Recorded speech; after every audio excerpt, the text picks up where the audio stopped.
Chapter 1. Jackie. Jackie was my wife. She went out one February morning. The sun was shining. Snow was falling off the roofs. She was going to buy something for a dress. She was making it for a special dinner. We had been married for 3 years. I remember her clearly. I have pictures in my mind. I remember her in the office. I remember our wedding. Our first Christmas together, skiing in Scotland, driving across France to Italy. I have only 10 photos of her. After she died, I chose the best ones. I made a special photo album, but I never opened it again. Now I am old. I have many memories. I think about what could have happened. 1 second earlier or later, a different road. Meeting a friend. One small change and she might still be alive. I was 27 when she died.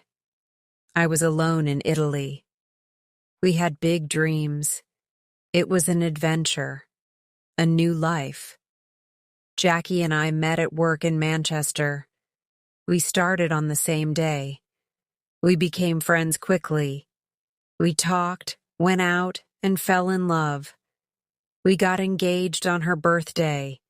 We married at Easter.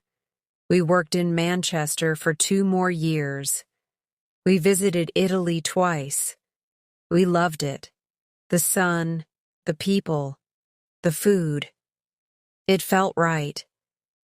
We learned Italian and watched Italian films. We were ready for a change. One day, I saw a job ad. A company in Como needed 2 people. It felt perfect. We got the jobs. We drove through France and arrived in Italy in August. Como was beautiful. We loved our new life. We were happy. Then, after 5 months, Jackie died. I lost everything. Just like that. Chapter 2. Sandra. After Jackie died, everything felt like a dream. I had many things to do, papers to sign, meetings to attend, trips to England. But one thing was clear. I wanted to stay in Como. Jackie would have wanted that. My family and Jackie's family thought I should return to Britain, but I knew I had to stay. I needed to do things my way. 2 weeks after Jackie's funeral, I returned to work. I worked very hard. I stayed late in the office.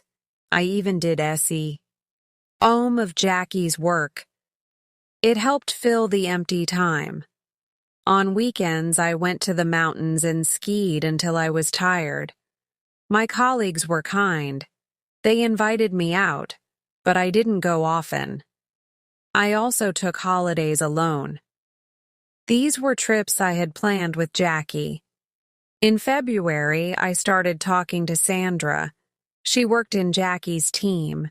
She didn't look like Jackie. Maybe I felt lonely. We had met at the office. Before Christmas, we all went for pizza once. Sometimes I saw her looking at me. Once, I noticed her smile. One evening, I met her in the street. We walked together and talked. When we said goodbye, I felt something change. I remembered that moment later. In February, I became manager of Jackie's team. Sandra was in the first meeting. She was helpful. After the meeting, she came to speak to me. She said she was very sorry about Jackie. Then she left. That night, I cried for the first time since Jackie's death. I thought about our life and how empty everything felt. The next day, I looked in the mirror. My eyes were red. My face looked tired. I felt like it was the beginning of a new life. Sandra helped me in that time. I spoke to her again after the next meeting. We walked through the town and talked. I enjoyed those walks. I prepared more for the team meetings. I knew we would walk together afterward. At Easter, I went alone to visit the villas of Veneto. It was a trip Jackie and I had planned. I thought of Jackie a lot, but I also thought of Sandra. I sent her a postcard. At night, I remembered her face and her smile. I started thinking about her more and more. I felt guilty. Only 4 months had passed, but I could not stop thinking about her. Chapter 3. A Weekend in the Country. One day after a team meeting, Sandra and I walked through the town. She suddenly asked, "What are you doing next weekend?" I said, "Nothing special." She asked if I wanted to visit her family's old house in the mountains at Magreglio. I said yes. I was surprised at how quickly I agreed. It rained on Saturday morning. Sandra arrived in her car at 9 o'clock. I ran into the car. It was a very expensive Alfa Romeo, too costly for her salary. We drove by the lake. The rain was heavy. We talked inside the car. She said the house belonged to her great-grandparents. Her parents used to live there. Now, it was a weekend house. She said she and her brother didn't go there much anymore. They wanted to travel and see other places. We reached the house, walked past the garden in the rain, and went inside. It was dark. I asked, "Where are your parents?" She said, "In Como." I thought they would be there working in the garden, but she said she wanted to come alone with me. We made the house warm. She turned on heaters. I made a fire. We placed the food in the fridge and drank coffee. She showed me the house. It had a living room, kitchen, and 3 small bedrooms upstairs. One was her childhood room. She showed me the garden and the old wine cellar with a new lock on the door. After lunch, I looked out. It was still raining. I thought we might go to the village, but the rain was heavy.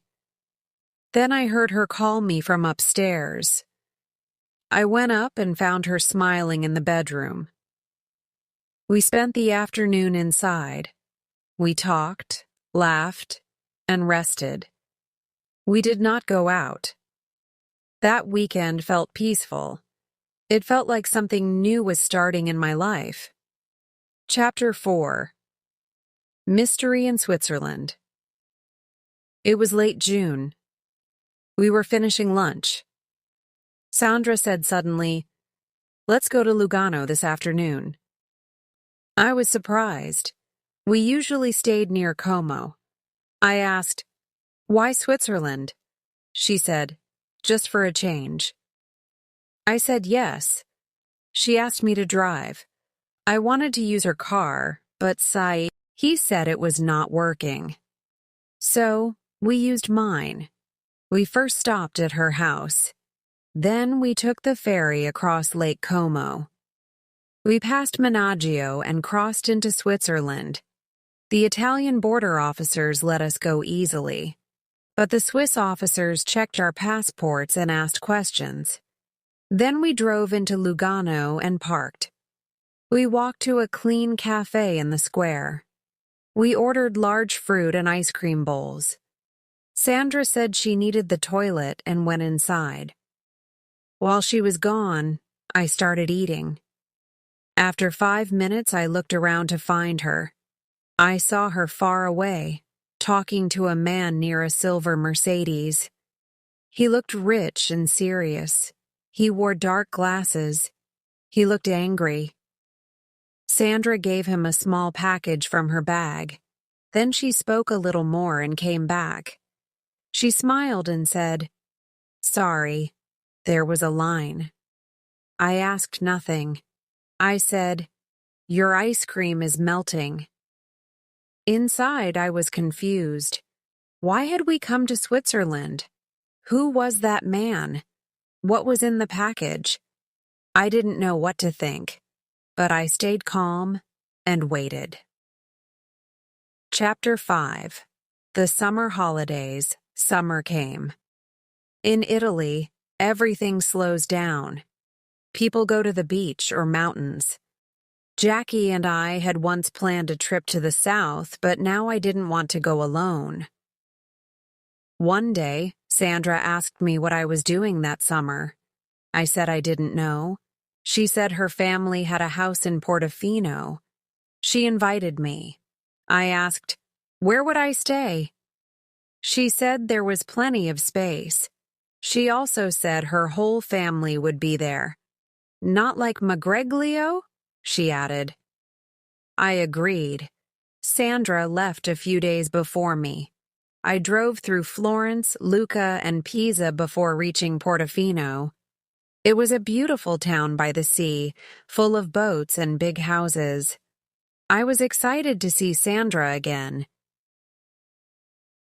I arrived at her house, Villa Bellavista. It was on a hill with a great view. I parked beside her shiny car. As I stood at the door, a serious woman opened it. I asked for Sandra. She said Sandra was out. Then I saw a silver Mercedes arrive. Sandra was in the car with the same man from Lugano. Sandra introduced him as Andrea Carta, her father's business partner. Andrea said hello without much interest and went inside. I felt shocked. Sandra and I walked into the garden. I asked why she came with him. She said he was just a friend of the family. I told her I had seen her with him in Lugano. She said she was only giving him something for her father. I wasn't sure what to believe. She told me to stay. I didn't know what to do, but I followed her to get my things. Chapter 6. Getting in deeper. That evening, I came downstairs for drinks. Sandra's parents were there with some men. 2 of them were business partners. 2 others looked like bodyguards. Everyone was polite. Mrs. Ravello smiled and said Sandra had told them good things about me. After dinner, Mr. Ravello and the men went into another room. Sandra and I were left alone. I asked, "What's going on?" But she just smiled and said, "We'll talk in the morning." She led me to my room and said good night. I sat alone in the room. The furniture was expensive. I felt confused. I couldn't sleep, so I went out for air. Behind the house, I heard voices from an upstairs window. I hid and listened. Andrea said, "That's why she invited him here." Mr. Ravello said, "It's dangerous. He must not find out." Andrea replied, "He doesn't know anything. Lugano was easy." Another man asked, "Can Sandra get him to go to England?" Andrea said, "He'll do anything she says." I returned to my room. I was scared. Something was wrong. Later, I woke up in bed with a terrible headache. Sandra was there with a towel on my head. She said a guard thought I was a thief and hit me. I didn't believe that, but I said nothing. She told me to rest. Then she left. I lay in the dark, full of questions. I felt trapped. What did they want from me? How could I leave safely? Chapter 7. Preparations. I woke early. It was still dark. I stepped onto the balcony for air. Then I saw the bodyguard near my car. I didn't know what he was doing, but it made me nervous. I thought about what I had heard the night before. I understood now. Sandra's family was involved in something illegal. Andrea used the company to move things, maybe art or antiques. I remembered the locked room at Magreglio and the Lugano package. They had used me before. Maybe they wanted to use me again. Later, Sandra brought me breakfast. She smiled, but I was unsure if I could trust her. She said to meet her in the garden. I joined her after eating. She said, "Let's go to England. It will be a holiday." I asked her, "Why? What's really going on?" She looked nervous. I said I needed honest answers. She told me Andrea was her father's business partner. She said he had problems in America. I asked about the Lugano package. She said it was just papers. I didn't know if she was telling the truth, but she looked sincere. I wanted to believe her. She said the guard hit me because he thought I was a thief. I didn't understand everything, but I said, "All right, let's go to England." Sandra said, "Let's leave tomorrow." She wanted to go as soon as possible. Chapter 8. Into France. By 10 o'clock in the morning, Sandra and I were already driving west of Genoa. We were near the French border. The sea was shining and the hills were green. The journey was easy until we reached the border. There were long lines of cars and many police officers. They wore special uniforms and held guns. My heart jumped. I looked at Sandra. She looked nervous and bit her lip. But the police only looked at our passports and waved us through. Sandra looked more relaxed. I started to feel more suspicious. I asked, "Are you sure we're not doing anything illegal?" She said, "Please stop asking questions." After that, we were quiet. We drove past famous towns like Cannes and Nice. The land turned red and dry. Later, it changed to green hills. At 3 o'clock, I felt tired and hungry. I asked Sandra, "Can we stop soon?" She agreed. At the next service station, I filled the car with petrol. Then I parked near the shop and went to the toilet. As I was washing my hands, I saw a silver Mercedes through the back door. It looked like Andrea's car. I couldn't see the driver. I returned to the shop and looked outside. Sandra was near our car. She was talking fast on her phone. I asked her, "Who were you talking to?" She looked annoyed and said, "My father. He worries about me." I didn't believe her. I remembered a yellow Fiat sports car. I had seen it behind us many times. It never passed us. I had seen a car like that at the villa in Portofino. I started to think we were being followed. Sandra didn't speak much. She only gave directions. Her phone rang 3 times. Each time she used short words like yes or no. I kept checking the mirror. The yellow Fiat stayed far behind us. It never overtook. It made me feel uneasy. Chapter 9. An Unhappy Drive. It was dark when we reached a small village called Issoire. I parked the car outside a hotel. I looked around but didn't see the silver Mercedes or the yellow Fiat. We went inside. Sandra spoke in French and booked a room for us. Then she left, saying she would be back soon. I was too tired to ask questions. I lay down on the bed. After half an hour, Sandra came back. She smiled and said, "I found a nice restaurant. I booked a table for us." I stood up and said I was very hungry. I said to her, "Let's be friends again. I don't like it when we're quiet." She agreed and said, "You say bad things about me, but I still want to be close." I said sorry. I told her it was hard to understand what was happening. She said, "There is nothing to worry about. Let's enjoy the holiday." We had a nice dinner. Then I took a shower and went to bed. I was very tired after driving all day. I fell asleep quickly.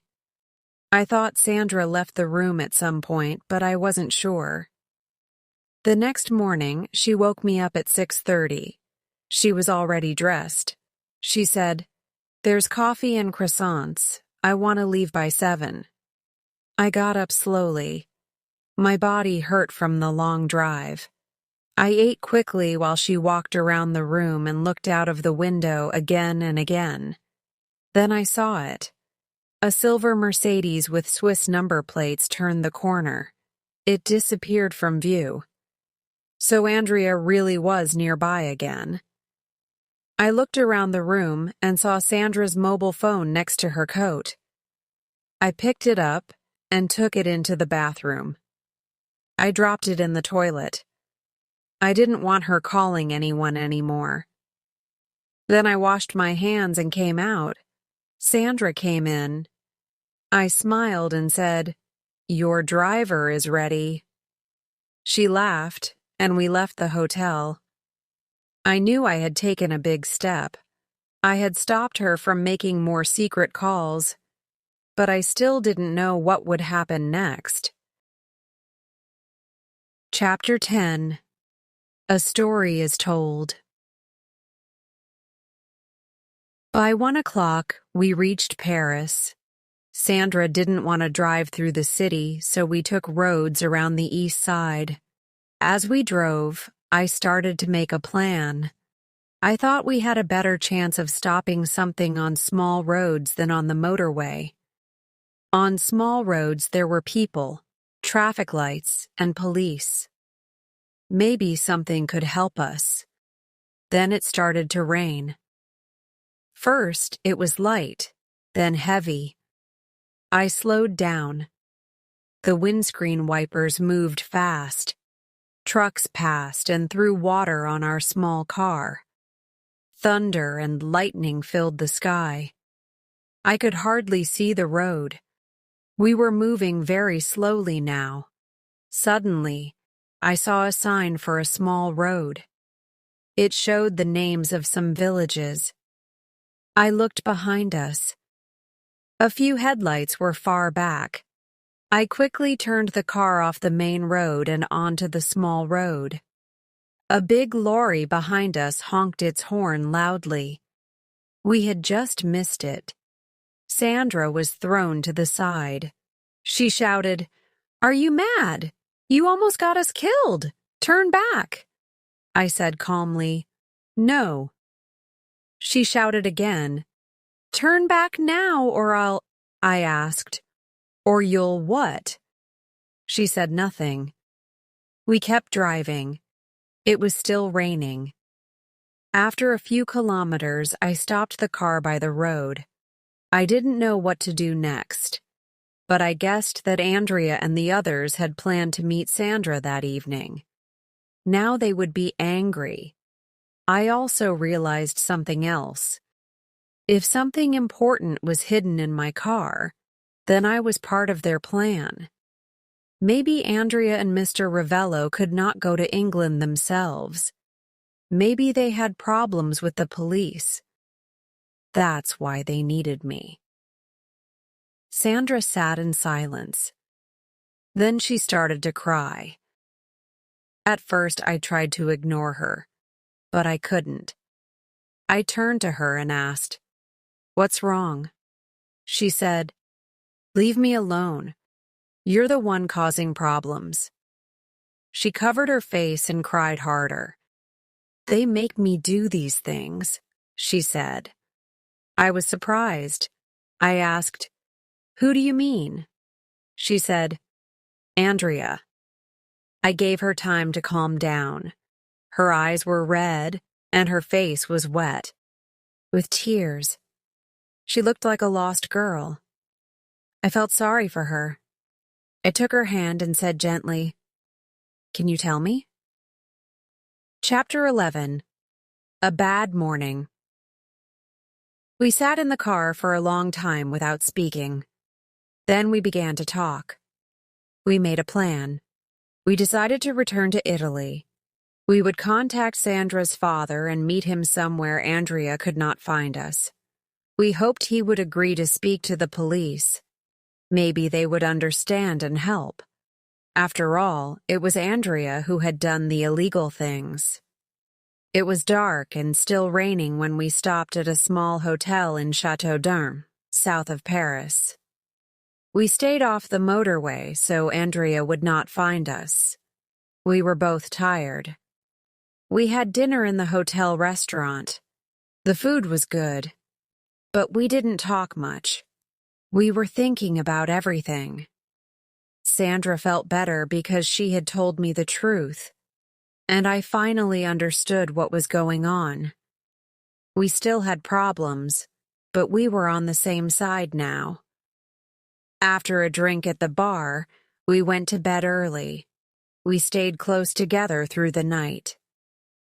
At 6:30 in the morning, there was a loud knock on the door. Sandra got up to open it. I shouted, "Wait, Sandra, check first." But it was too late. She had already opened the door. Andrea pushed her back into the room. One of the bodyguards came in behind him. He locked the door. Both men had guns. Sandra came close to me. I held her. She was shaking.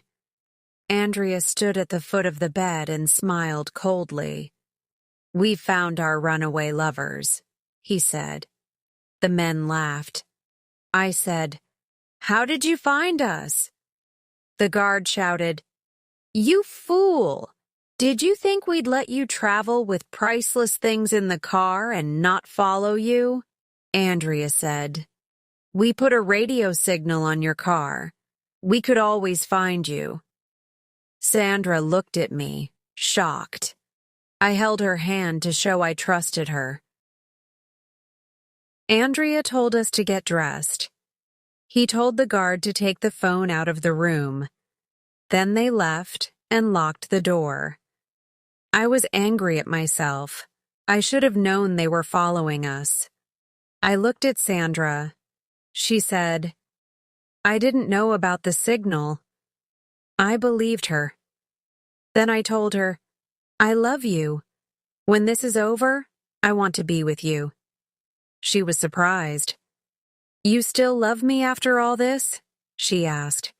"I do," I said. She smiled. I said, "No more crying.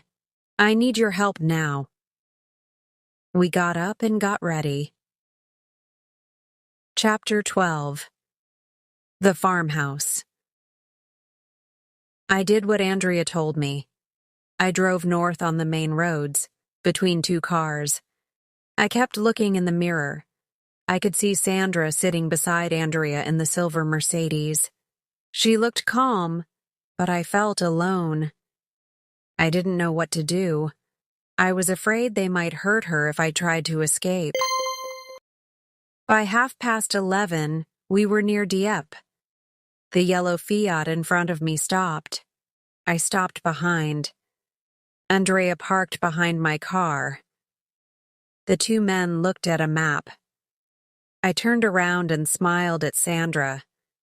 She smiled back. We started driving again. I followed the yellow Fiat to a coast road. We reached an old farmhouse near the sea. Andrea and Sandra went to get the keys. When they returned, the big guard said, "Get out. Bring your bags." Andrea let us in through the back door. The guard asked for my car keys. I gave them. Andrea said, "Take his passport too. I already have Sandra's." Then the guard said, "Upstairs, both of you." We were taken to different rooms. They locked the doors. I heard Sandra shouting. She said she needed food, drink, and the bathroom. They told her to wait. Later, I heard a door close and a car drive away. I looked out and saw the Fiat leave. After about 30 minutes, it came back. Footsteps came upstairs. Sandra's door opened. She was allowed to use the bathroom. Then it was my turn. They gave me bread, cheese, chocolate, and 2 bottles of water. I ate, then started to check the room. It had a bed, table, chair, and a wardrobe. A window looked out to a garden and the fields. I checked the window and door. Both were locked. I knocked on the wall between our rooms. After a few knocks, Sandra knocked back. I tried to speak, but the wall was thick. We could only knock. I lay on the bed, thinking. Then I saw a small door in the ceiling. It went into the roof. I moved the table and chair quietly. I climbed up and pushed the door. It opened with a loud noise. I stopped and listened. No one came. I climbed higher and looked into the roof space. There were boxes, farm tools, and 2 windows. It was quiet and empty. Maybe I could escape this way. Just then, I heard steps coming up. I quickly put the door back and climbed down. I moved the table and chair back. The guard came in and asked, "Do you want anything?" I said, "The bathroom." I took my towel and wash bag. In the corridor, I knocked on Sandra's door. "Are you okay?" I asked. "Yes. What about you?" she said. "I'm okay," I replied. The guard shouted, "Enough! Back to your room." He locked the door behind me. I looked at the ceiling. I would try again later, in the night.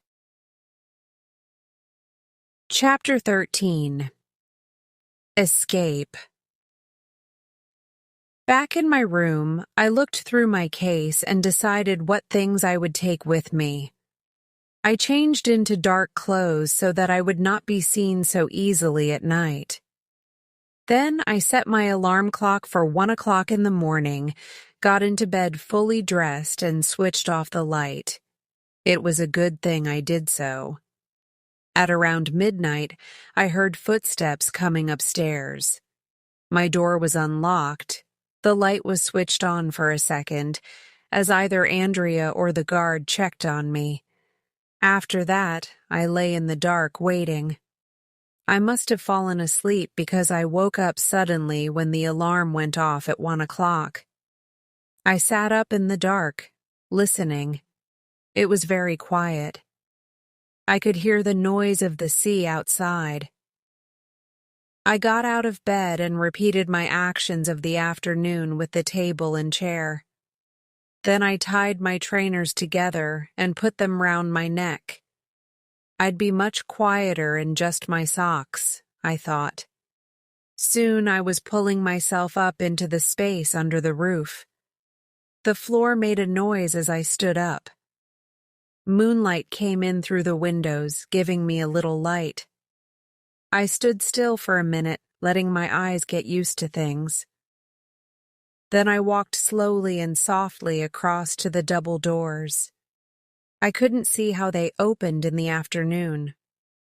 I would have to do it all by touch now in the dark. I found the door and moved my hands up and down it. There was no lock and key in the middle, so I moved down to the bottom. There was something metal there. I felt and turned it and pulled upwards. Nothing happened. I put both hands on it and pulled hard up. The door moved suddenly, and I fell over backwards with a noise onto the floor. I lay there for a minute or two, breathing fast after the effort. I listened hard to see if the noise had woken anyone. Silence. I stood up and pushed the door. It swung open with a horrible noise. It must have been shut for years. I waited again. There was still no sound from inside the house. I looked down. It was, I suppose, about 6 or 7 meters high. Oh, the ground. I hadn't thought about how I would get down. I walked quietly around, looking to see if I could find a rope or a ladder or something else to help. There was nothing. I went over to the door and looked down again. I suppose I'll have to jump, I thought. But I didn't like the idea of jumping down onto the hard ground. Chapter 14. South across France. As we drove away, I shouted, "What were you doing, Sandra? They will catch us now." I was angry, but maybe it was my car door slamming that woke them. Sandra held up a knife. "I was cutting their tires," she said. She smiled a little. "The guard gave me this to cut bread. I used it to cut all 4 tires on both cars. That should slow them down." I laughed and said, "You are amazing. We had no clear plan." I asked Sandra, "Where should we go?" She said, "We must return to Italy." I agreed. "Let's go." We drove south. At the first petrol station, we filled the car. We also bought food and drinks. It was 5 in the morning. We were tired, but we decided to keep going. Sandra slept for a while. Around 1 in the afternoon, we stopped again. We needed more petrol and some rest. After filling the car, we sat in the cafe. Sandra called her father and told him what happened. They agreed to meet near the Italian border the next day. Then we moved the car to a quiet corner of the parking area. Sandra said, "Let's sleep for an hour, then we will go." I pushed my seat back and closed my eyes. I was very tired and quickly fell asleep. Suddenly, I woke up. I looked at my watch. "Sandra, wake up!" I shouted. "It's 4 o'clock." We had slept for too long. It was time to run again. Chapter 15. A motorway chase. Sandra and I woke up late. We had slept too long. It was already 4 o'clock. We got ready quickly and started driving south again. I said, "Cutting their tires gave us time to sleep. Now we can head straight for the border." But we had forgotten about the radio signal Andrea put on my car. After 20 minutes of driving, I saw a yellow Fiat sports car in the mirror. It came closer. I felt sick. I said quietly, "Sandra, look behind us." She turned and said, "Oh no, how did they find us?" I said, "His car is much faster, and the radio signal helps him follow us." Sandra looked again. "There's Andrea too, behind that big lorry." I checked the mirror. The silver Mercedes was overtaking the lorry. Andrea was right behind us. My heart jumped. I had to think fast. "Give me the map," I said. Sandra showed it to me. I said, "We'll stay on the motorway. If we leave now, we'll go onto hilly roads. This small car is too slow for hills. They'll catch us." Sandra looked confused. I explained, "The motorway is flat. I'll drive fast. They'll follow. Maybe the police will see the speeding cars. When they do, we'll stop and tell them everything. That's our only chance." Sandra said, "It's dangerous." I said, "It's better than Andrea catching us." She agreed.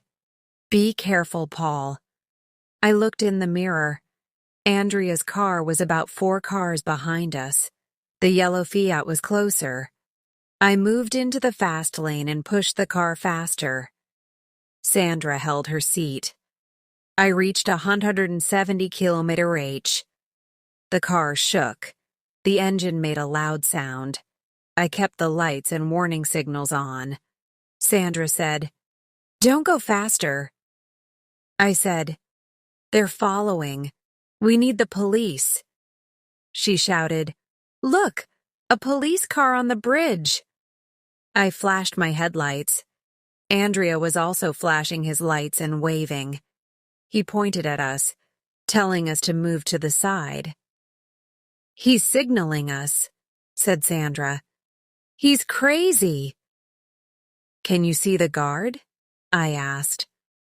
Sandra said, "Yes. He's 100 meters behind Andrea."